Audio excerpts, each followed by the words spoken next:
Hey everyone, this is Mike with the One Stop Co-op Shop, and today I'm doing a playthrough of one of my favorite games recently. This just delivered my review copy, Fateforge, Chronicles of Kaan. And if you like the content on the One Stop Co-op Shop, consider supporting us through Patreon. You get early access to our videos and exclusive videos every month you can't see anywhere else. You can also listen to our podcast for reviews and design discussions, or join the conversation and say hi on our Discord. So this is an app-enabled game, and I'm going to show you how the app works in the story portion in the beginning of the game. And I'm currently running this on my wife's iPad, but if you don't mind zooming in a bit, it plays well on phone too. And it does have a really nice soundtrack that goes with it, but I'm not going to play that just for copyright purposes. So let's jump in. I'm going to read through the beginning of the narrative, again, just to kind of show how the story works, and I'll also show a little bit of the narrative after the tutorial battle. But you can jump to the next chapter if you just want to see the combat. These days, all roads in Kaan lead to Eosaphir, the capital of the Kartakol Empire. Merchants arrive with the treasures of 100 lands. Adventurers come to turn their fortunes around in a city that grows in wealth and glory by the day. The generosity and ambition of Eelkral, its mysterious immortal emperor, appears boundless. Your journey from the primeval forest has been neither short nor easy, but as you finally approach the city, you feel a shiver of excitement race up your spine. Eosaphir is an impressive sight to behold. And they're going to refer to the map here. I'll show you how that's used in the narrative section after the intro, because there it's actually important. Your mind rings with the desperate words in Nazca's letter. Few druids in the primeval forest are as beloved as she is. Some months ago, she journeyed to Eosaphir upon the invitation of the Eelkral. Over the past year, the Eelkral's troops have ventured deeper into the forest, and his agents have been exerting their influence over the tribes of your homeland. Nazca accepted the Eelkral's invitation and journeyed here to better understand his ambitions toward the forest. She witnessed for herself the prosperity and security the Kartakol Empire brought its subjects, but also its ruthless ambition and the obedience it demanded. As her letter revealed, the Eelkral's invitation was a ruse. Nazca is now his prisoner, and the Elder's worst fears about the Eelkral's intentions seem to be well-founded. It is vital that you rescue Nazca, and that the forest hears what she has learned of the Eelkral's schemes. Travelers take many roads to the Imperial capital, but they all meet here, at the great caravanserai of St. Mehabad. You've been to the Solstice Festival, wherein all the tribes of the forest come together, but little has prepared you for the mass of travelers crowding the caravanserai's labyrinth of passageways. So again, it refers to the map. It's talking about removing stickers. This is just a map key. It's like a little glossary that shows you what each location represents. So I haven't even taken off the stickers just in case I sell the game one day, and you don't really need to, but you can if you want to make your map more easy to understand. As you walk through the main gate leading into the caravanserai, the guards at their stations single you out from the crowd of travelers. "There you are," one of them exclaims. "I told my friends to expect some forest folk coming through the gate. I knew you were coming from a mile away. That's how far your stink carries." The other guards laugh. One of them walks up to get a closer look at you. "No wonder," he smirks. "Just take a look at yourself. What dead animal is it you have draped over you?" Do we stand up for ourselves or put our heads down and keep... Stand up for ourselves! You hurl abuse back at the guards. You stand up for the dignity and personal hygiene of the people of the forest, and compare the guards' faces to the backsides of various forest animals. This only adds to the guards' entertainment. Once they've recovered from their laughing fit, one of them draws her sword and points it at you. "Remember this. Everyone is welcome in Eosaphir, as long as they know their place. Now shut that stinking mouth and move along." You decide it's best to let the matter go and move on. And this just makes a little note that the app will keep track of your relationships with different factions.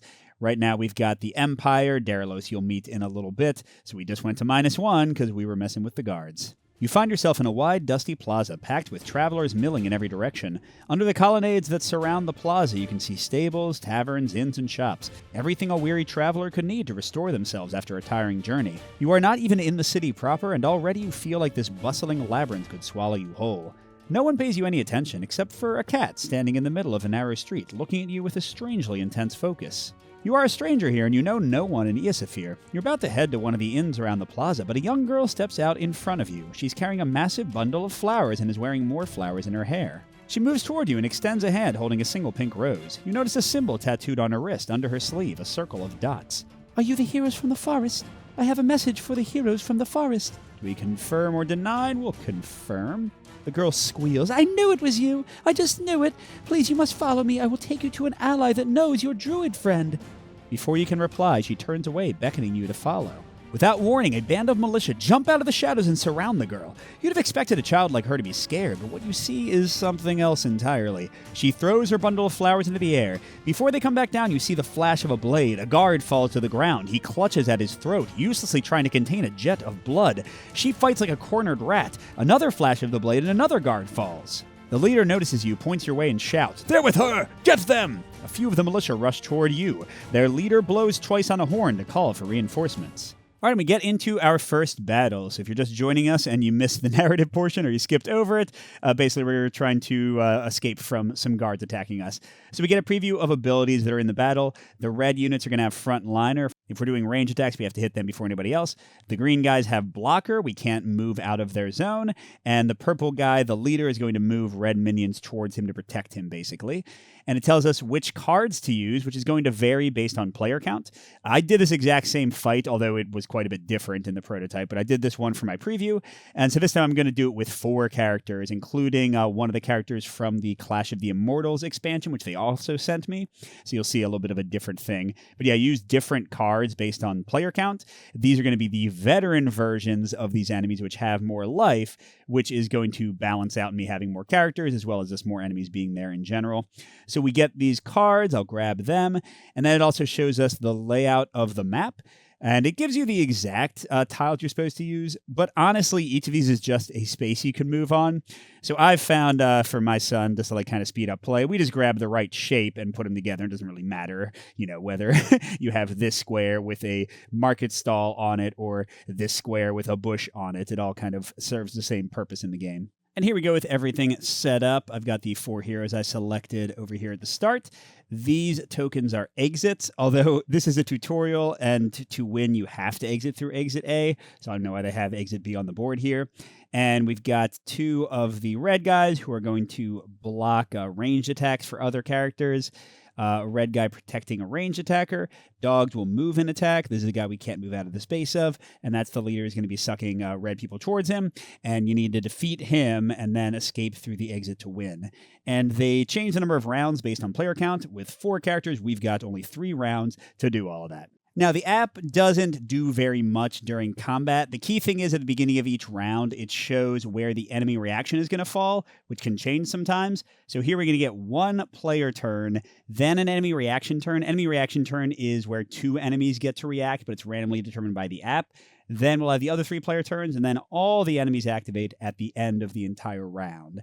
But first we have what's called the preparation phase, where each of us is going to roll our dice, and then we have some ways to kind of mitigate and change how things go. And after we've done that rolling, we'll decide which of us is going to go before the reaction and which of us are going to go after the reaction. So let's go ahead and check out our characters and their roles. So let's start with a straightforward range character, the Forest Guard. Each character has a certain amount of hearts and energy.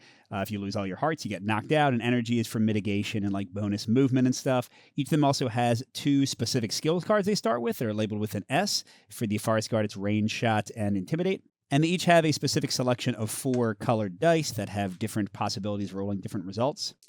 And what you do is you roll your 4 combat dice, and just to talk through the results, these little arrows deal 1 damage to an adjacent space. If I got in swords, that deals 1 damage to an enemy in your space. There are also like special looking arrows and swords. Those act just like regular arrows and swords until you have a skill that lets them do something else. So for example, his range shot, if he had rolled one of these, would let him turn one of these into a range attack with +1 range. That's what the blue is. So you could attack someone 2 away instead of 1 away. The boots are movement. The little sort of Celtic knot-looking things are called focus, and they don't do anything unless you have a card that says they do. In the Forest Guard's case, it says intimidate with a focus, and anything else that's not a mist. This little starburst symbol here is a mist. Then you can move a minion from your zone to an adjacent zone. Each of these skills has a ×1, which means it can be used once per turn. Now, each character also can choose whether they want to dash. That's one optional action. We'll get to that in a second.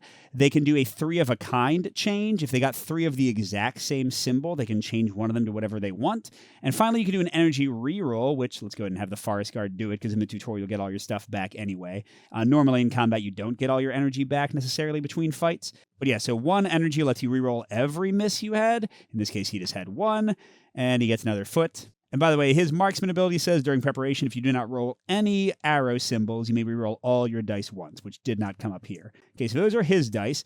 And again, if he had gotten a third symbol that was exactly the same as other ones, he could take any one of these and change it to whatever he wanted, which did not happen here, but that's a nice little extra option for mitigation. So what can he do? He can do 2 damage and move a bunch, or maybe intimidate somebody. The rogue, on the other hand, has this little stealth token, which they can use for different effects. In their case, their starting skill Silent Step says, minions in adjacent zones with a range attack do not target you if you're in stealth. And then Distract says, if they spend their stealth token and any other result that's not a miss, they can stun a minion in their zone, which means they can't do a reaction, and they'll skip their entire activation. But the only way she gets her stealth token back is if on her turn, if she's in a space with no enemies, she can spend 1 energy to recover it. And also during your turn, you can spend energy to move 1, but she has the acrobat skill, so she can move 2 with that. But anyway, let's see how she does. Okay, she got a critical sword, which doesn't do anything, and then a bunch of move or swords. So she can just do a lot of melee. And again, let's be a little generous with our reroll. Oh, nope, she just rerolled another miss. That's fine. Next, let's go to the Shaman. Their ability might actually help out the Rogue. It says Vigor. During preparation, you may discard a miss to allow another hero to reroll a miss. In terms of their spell skills, he's got Ice Knife. Change a focus into a sword or change a sword into a focus. Nice flexibility there. And then Heal can spend a focus and anything to let a hero in their zone, including themselves, recover 1 heart. And health recovery is super rare, and a lot of times you'll fight multiple battles and not get to heal much. So that's a pretty awesome, what the heck, ability. Let's reroll both of those misses with 1 energy. And he didn't get a miss to use his Vigor ability, but he's got a nice mix of range and close range combat, and he could heal somebody or just Ice Knife for some extra damage. And finally, the Enchantress is from the expansion, but you can use her in the regular combat. How she works is she can each turn save up to 2 of her results that are feat, focus, or swords and put them over here. And then at the start of her next preparation turn, she gets a free token matching one of the ones already on her board, which is really good because those tokens cannot be used for regular actions, so she couldn't move with that one, she couldn't attack with that one. They can only be spent for costs on skills. But here, like her Coiling Branches thing, which will freeze 2 enemies in an adjacent zone with her little spell token there, for that you would need 2 focus, which is pretty expensive, but if she just saves 1 focus and then gets a free one at the start of her turn, it's not that bad. And then turn enemies makes the enemies fight each other. 2 enemies deal 1 damage to each other in a zone, and that again costs 2 feet, so she wants to get some of those extra symbols to save up and cast her big spells. And what'd she get? There we go, feats, no focus, but she can get her turn enemy ready to go, and a little bit of damage. So before we set player order, there's an important decision to be made, which is dashing. Each player can move for free into an adjacent space, and they can all do it, or one of them can do it.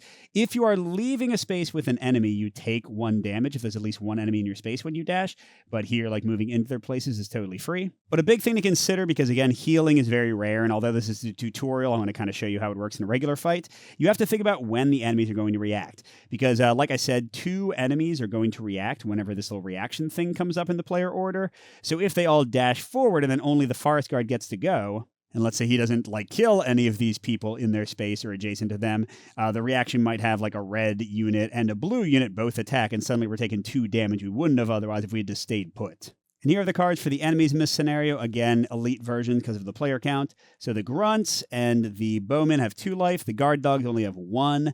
The elite Guards have 3. And the Captain has 2 armor and 3 life.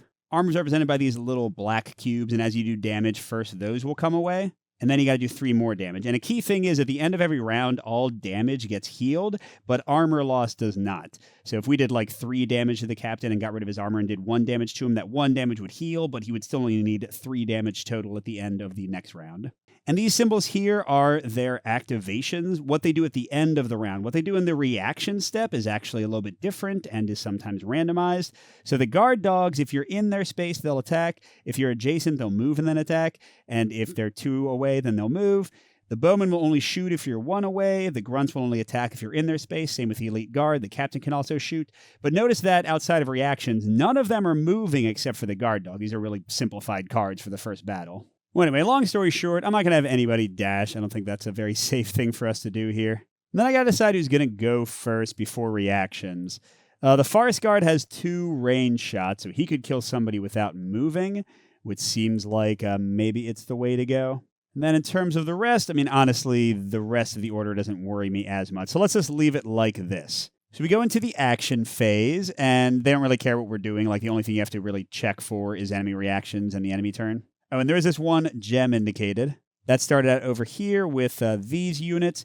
If any hero is here at any point when no enemies are there, you immediately pick that up. And that's really important. That's money. This is 1 gem, and then there are 3 and 5 value ones too. That's what you use to level up and heal between missions. So you definitely want to collect that if you can. All right, so the Forest Guard can't use range shot. I don't want to move into their place to intimidate. I'm actually going to be super, super weak here and just do a double range attack and not even use the rest of this because I don't want to move in and get hurt. You could, of course, be more aggressive, and in the tutorial, it probably wouldn't hurt you very much, but I'm not going to. So that's 2 damage to one of these red guys, and their frontliner ability only protects non-red units, so he'll just finish off one of these guys. Now, by the way, you absolutely do not need to kill all the enemies. You can move out of enemy positions without taking any negative effects, except for the free dash at the beginning of a round. There you take a damage, but regular move actions, you can just leave. Although, of course, this green guy's blocker ability would stop that if we get to that place. All right, so Forest Guard is done. Now we go to the enemy reactions, and we'll see if we were right to be cautious. So you click Show Enemy Reactions.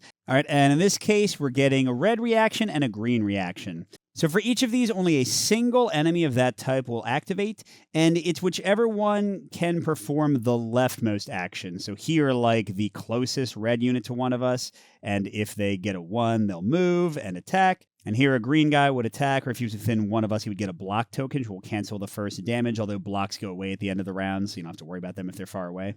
In this case, the green guy's doing nothing because he's not within 1. Anytime people are farther away, they perform no action at all. But this is bad luck. The red guy's going to come in and attack. And this is a very common symbol, this little red arrow on the left or on the right. In this case, it means tiebreakers for targeting are broken by the leftmost, the first person initiative order. There are also sometimes where they'll do it on the rightmost. So the Forest Guard is taking 1 damage. So for all his caution, he still got hit. All right. But now all the rest of us go, and the only things we need to worry about, the red guys will attack if we're in their space, blue guy will attack if we're next to their space at the end of the round, and the dog will attack if we're in his space, or if he's 1 away, he'll move in and attack. So Enchantress is up, and she's going to go ahead and use a melee attack to deal a single damage to this guy, because why not?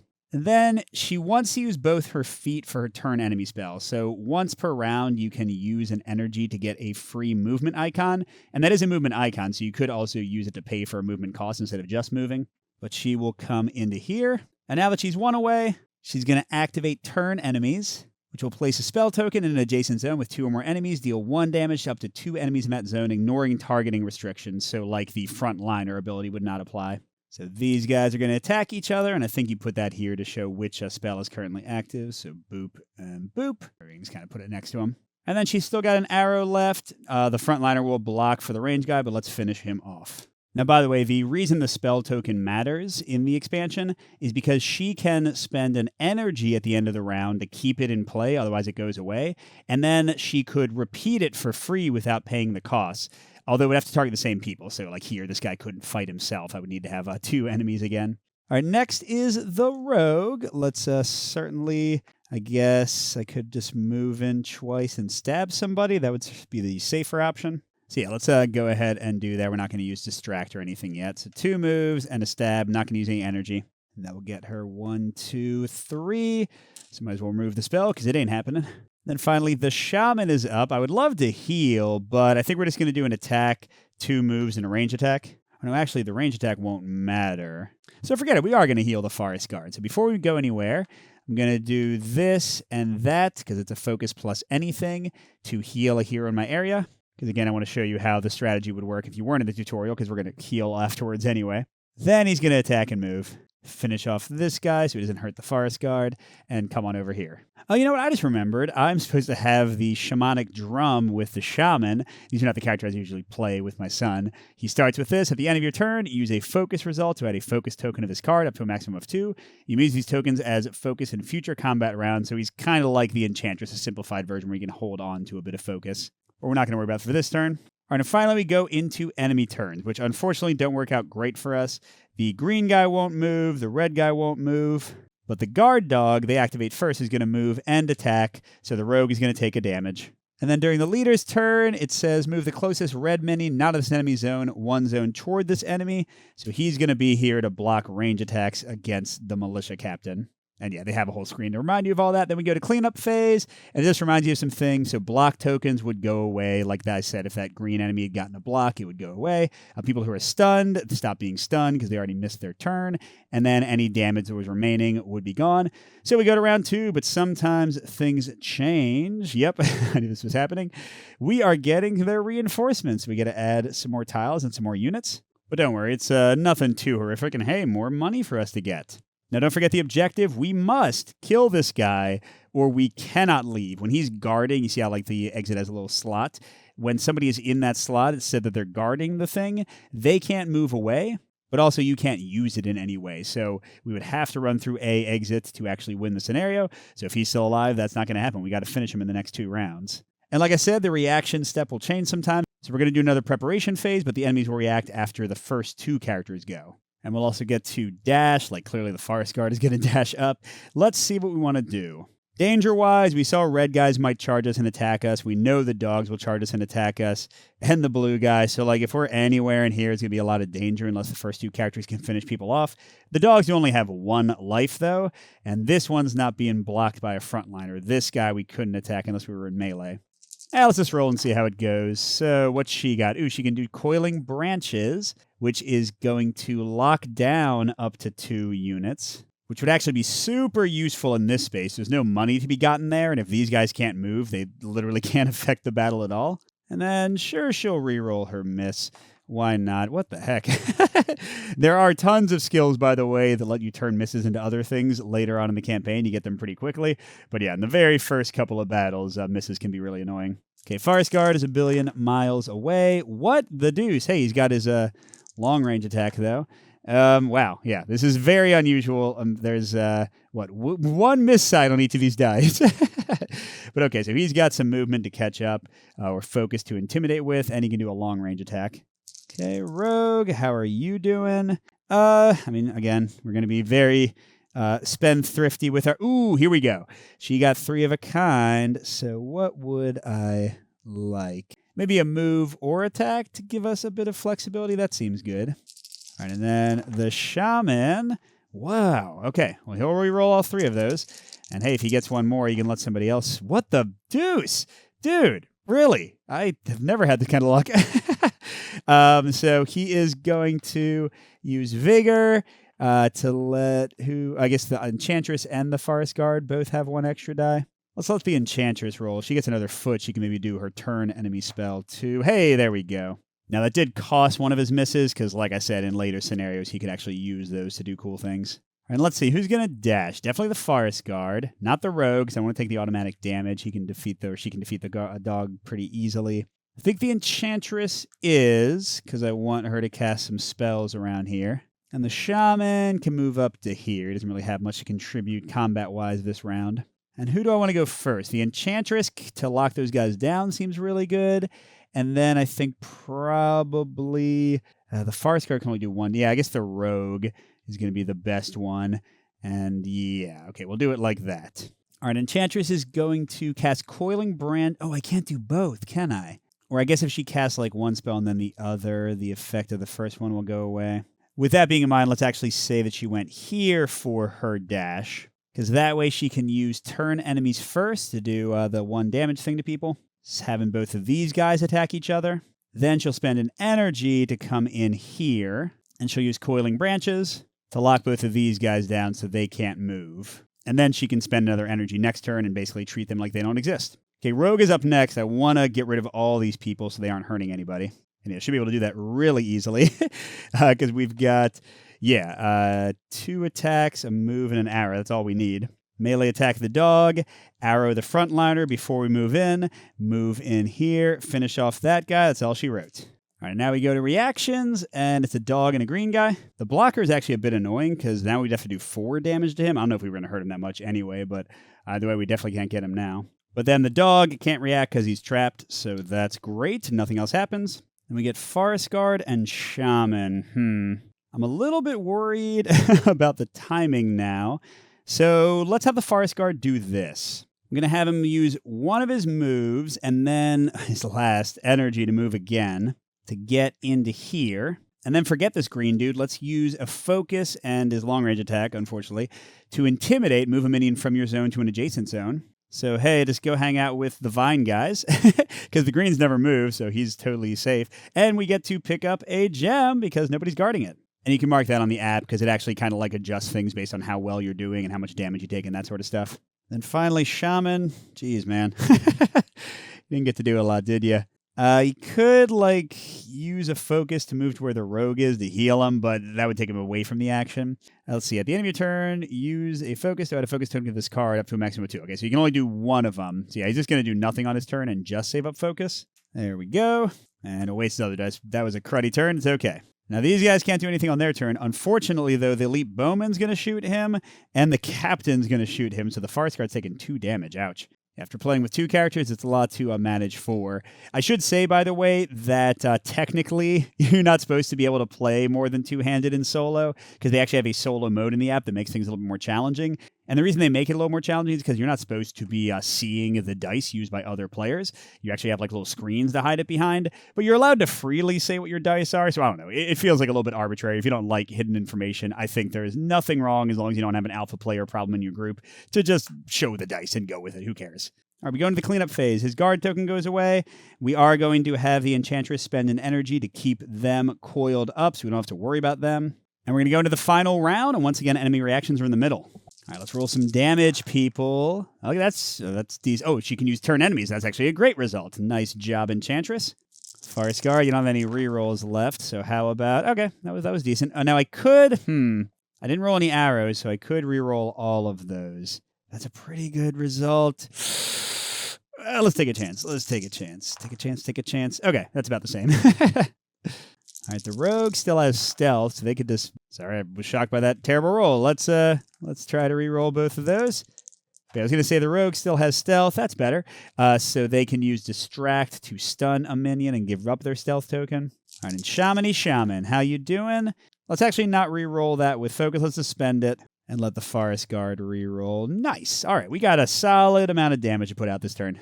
Now, reactions are in the middle. If we go into the captain's spot, he's going to kick our butts pretty bad. That's a 2 damage attack. So who can shoot the most, or who can move down to this range guy and attack them instead?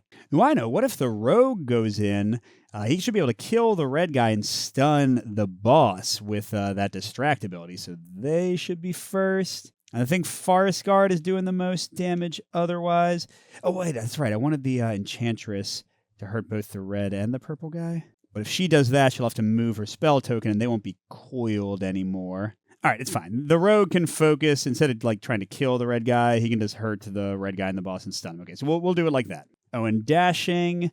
Forest Guard wants to shoot with range, so no. Rogue definitely yes. Enchantress definitely. Yeah, everyone else is going to dash. Okay, so Rogue is first. She'll do a range attack, move in, do a sword attack, and then use her stealth token to stun a minion. So range attack on red, and then move in, and she's not going to finish him off. She'll get rid of I'll put him on here, one of the boss's armor cubes. And then stunning his green cubes. By the way, they sent me the deluxe version, I should say, these wooden discs would be cardboard, I believe, in the final version. So yeah, we're going to stun the boss since they do the most damage. Okay, then the Forest Guard is going... Oh, actually, he can save the rogue from getting hit. He's going to shoot the red... Oh, no, I don't want to do it because the Enchantress can kill them, and I'm worried about having enough damage to deal. So he'll shoot the boss and get rid of his other armor, and then move in and kill the blue guy and get the gem in the other area.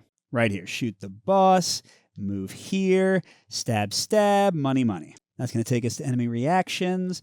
And if anybody's completely dead, you erase their thing and they'll react with somebody else by that. But the boss is not dead. He's just stunned, so he still wastes the reaction. Unfortunately, as expected, the red guy does activate and hurt the rogue.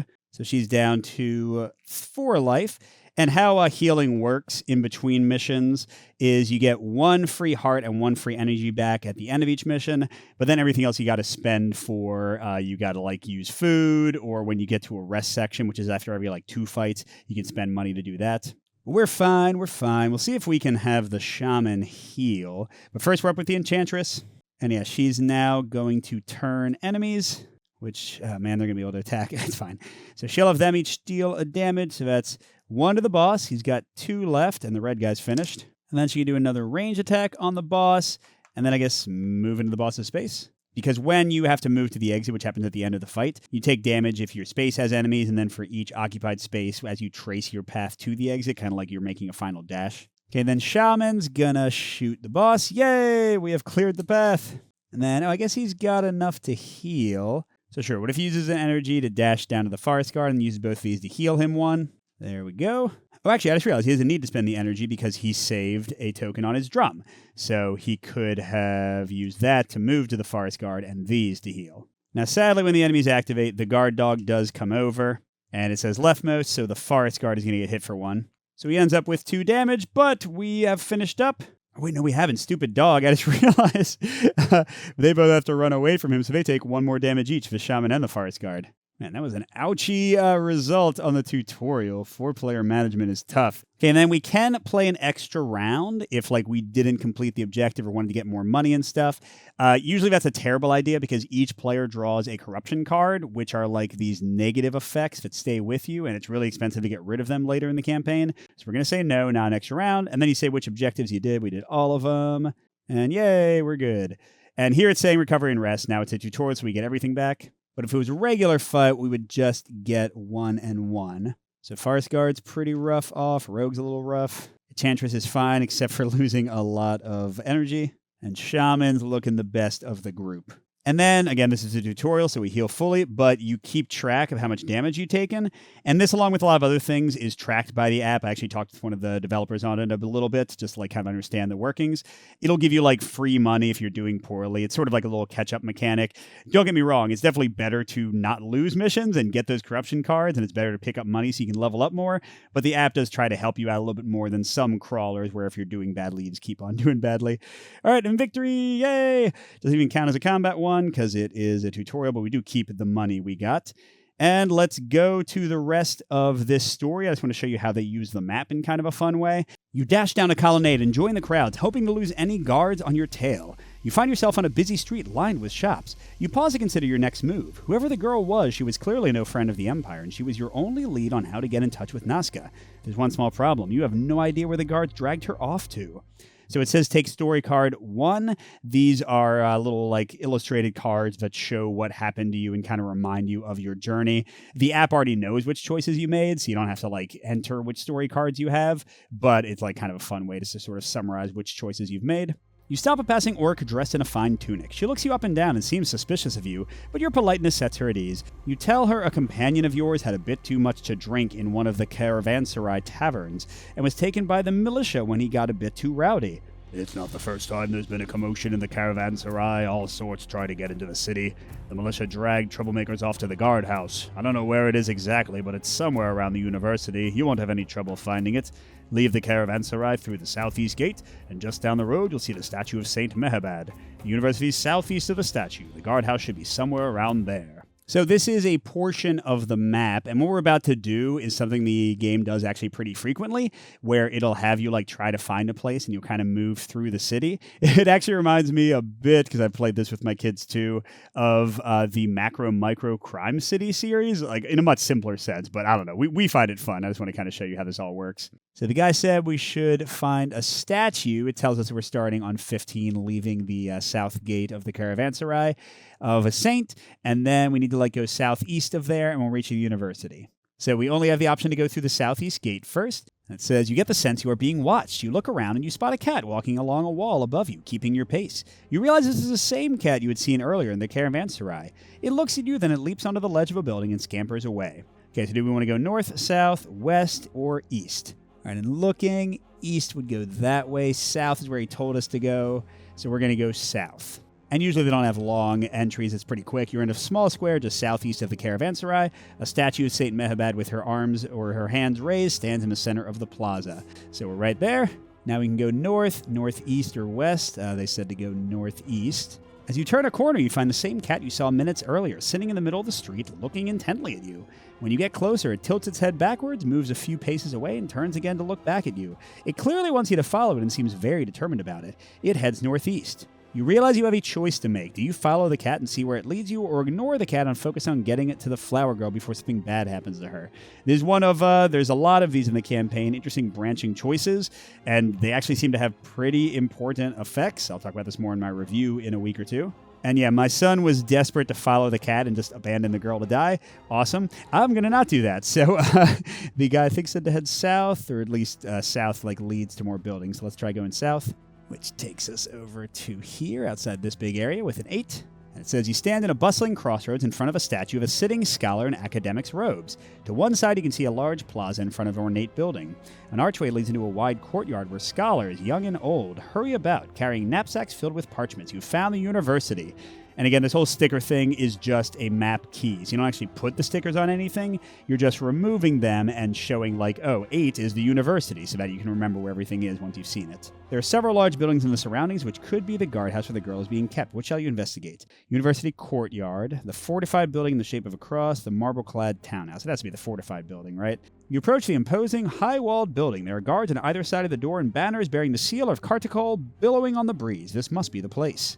Suddenly, you hear the sounds of a commotion. Cries of "Stop, thief!" ring out from down the street. The guards at the door rush to investigate, leaving the entrance unguarded for a moment. You open the door and slip inside. You find a series of small chambers ahead of you, sparsely furnished, apart from a heavy chest that catches your eye. The flower girl is bound and lying on the floor of a cell at the end of the farthest chambers, but between you and her, the rooms are crawling with guards. They look at you in surprise for a moment, but quickly spring into action. And okay, we're going to stop there. I'll note that if I had gone and followed the cat, I'd have a different combat encounter, and that would lead to different other things, and that would change some other things later in the campaign. I'm being vague here, but yeah, there are some fun branching things. So that's a little bit of a taste of how the map use works. It is not too much more complicated than that, although sometimes they'll ask you to find a banner with this symbol on it, or look for this secret thing, and then you'll try to find it and then follow the roads to it. I'm not going to show you a rest scene, but after every 2 fights or so, you get to do a rest, and you get a certain number of time tokens, and you can train and spend money to get new skills. You can buy items to super people up.